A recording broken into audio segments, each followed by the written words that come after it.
And the Yoon administration's industrial policy has been focusing on building up domestic high-tech industries to produce cutting-edge technologies as future growth engines. Shin Ha-young has more. For the past year, the Yoon administration has been putting in efforts to nurture high-tech industries and has been making reforms to boost investment.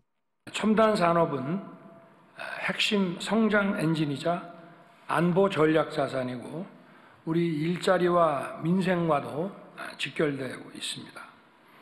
In line with its goal, last October, it identified 12 national strategic technologies, including chips, secondary cell batteries, and robotics, and decided to invest 25 trillion Korean won, or roughly $18.8 billion US. Support for semiconductor chips, the country's major economic driver, has been particularly noticeable amid global competition to take the lead in the chip industry. The government earlier announced its plan to make the Seoul metropolitan area home to what would be the world's biggest hub for making system chips.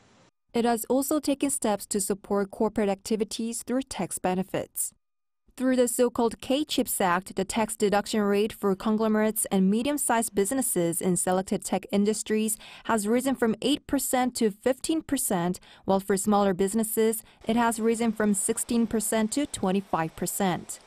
Boosting operations and exports of nuclear power plants has been also on the agenda under the goal to make the country a nuclear reactor superpower.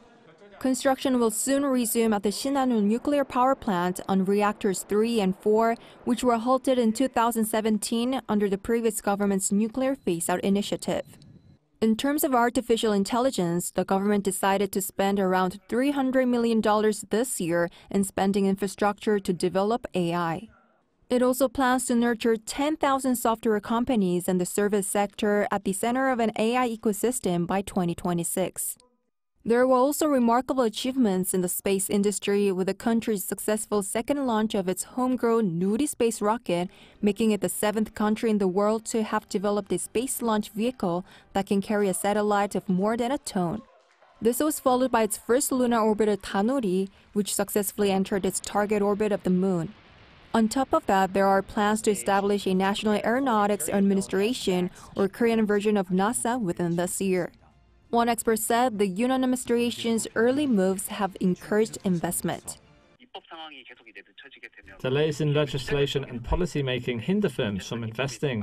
But over the past year, various policies were made regarding advanced industry strategies, reducing uncertainties for the firms. They have also absorbed a significant portion of investment risks.